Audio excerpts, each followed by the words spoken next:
நம பார்வதி பதையே அரகர மகாதேவா. தென்னாருடைய சிவனை போற்றி, எந்நாட்டவர்க்கும் இறைவா போற்றி.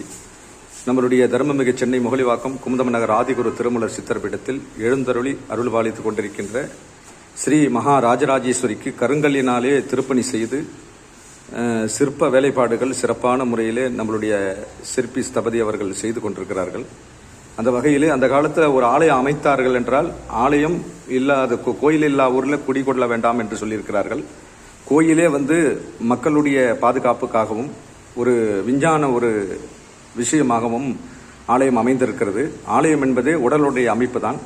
அதனால் அந்த காலத்தில் மக்கள் நன்மையாக இருக்க வேண்டும் என்பதற்காக அரசர்கள் காலத்தெல்லாம் கோயிலில் கலசத்தில் பார்த்தீங்கன்னா தானியங்கள் எல்லாம் சேகரித்து வைப்பார்கள். தானியம் எதற்காக ஆலயத்தில் சேர்த்து வைத்திருக்காங்கன்னா, ஆலயம் என்பது மிகப்பெரிய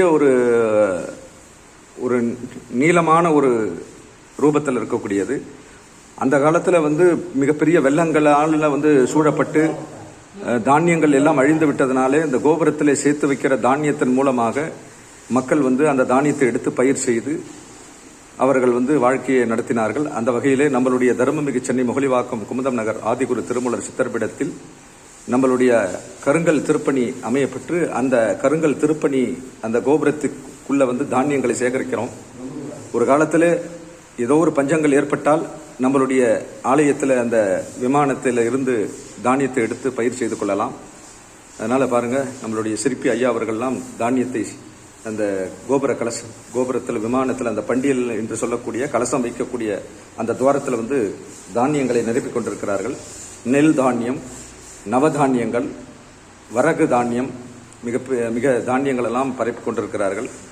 பண்டியல் என்று சொல்லக்கூடிய அந்த கோபுரத்தின் மேலே அந்த துவாரத்துக்குள்ள பாருங்க, பிரம்மத்வாரம் என்று சொல்வார்கள். அந்த துவாரத்தில் தானியங்களை, நெல் தானியங்களை மூட்டை மூட்டையா இதுல கொட்டின்னு இருக்கோம். வருங்காலத்தில் ஏதேனும் இயற்கை சீற்றங்கள் ஏற்பட்டு தானியங்கள் குறைபாடு ஏற்பட்டால் நம்ம அந்த தானியத்தை எடுத்து பயிர் வைத்துக் கொள்ளலாம். தானியங்கள் நிரப்பும் பொழுது இதனுடைய விசேஷமான ஒரு சக்தி ஆற்றல் இந்த ஊருக்குள்ள பரவும். நெல் தானியங்களை வைத்துக் கொண்டிருக்கிறார்கள். சிவாயம். இந்த காலத்தில் கோயில் கலசங்கள், கோயில் கோபுரங்கள்லாம் தானிய சேகரிப்பு கிடங்காக அமையப்பட்டது. அரசர்கள் காலத்தில் தானியங்கள் எல்லாம் சேமித்து வைத்து வருங்காலத்திலே ஏதேனும் சீற்றங்கள் ஏற்பட்டால் அந்த தானியத்தை வைத்து மக்களுக்காக பயிர்கள் வைத்து உணவை உற்பத்தி செய்யலாம். ஏற்பட்ட ஒரு வகையிலே நம்மளுடைய ஆலயத்திலே கருங்கல் கோபுரத்தின் மேலே மூட்டை மூட்டையாக நெல் தானியங்களை நிரப்பிக் கொண்டிருக்கிறார்கள். ஓம் நம சிவாய. நெல் தானியங்கள் நிரப்ப பெற்று இப்பொழுது வரகு தானியத்தை நிரப்புகின்றார்கள்.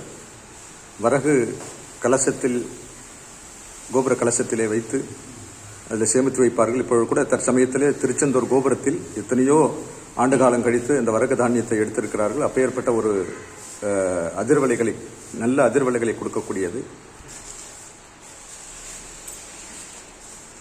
சந்திரனுக்கு உகந்ததான நெல்,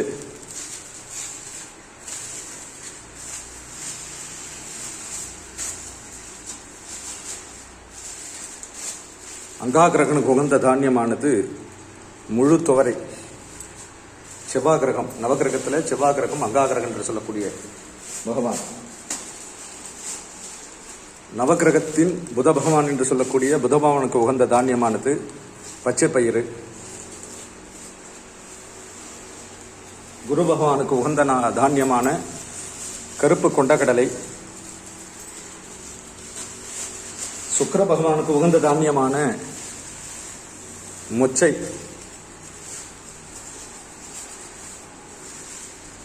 சனி பகவானுக்கு உகந்த தானியமான எள்ளு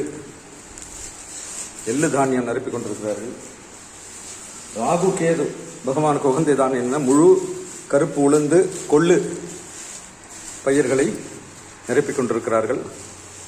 லோகா சமஸ்தா சுகினோ பவந்து, எல்லோரும் சுபிட்சமாக இருக்கணும் அப்படின்னு ஃபுல்லாக தானியத்தை நிரப்பி, இதனுடைய சக்தி இந்த உலகத்தில், இந்த முகலிவாக்கம் இல்லை இந்த உலகத்தில் எல்லாருக்கும் அந்த சக்தி கிடைக்க வேண்டும் என்றதுக்காக தானியத்தை நிரப்பிக் கொண்டிருக்கிறார்கள்.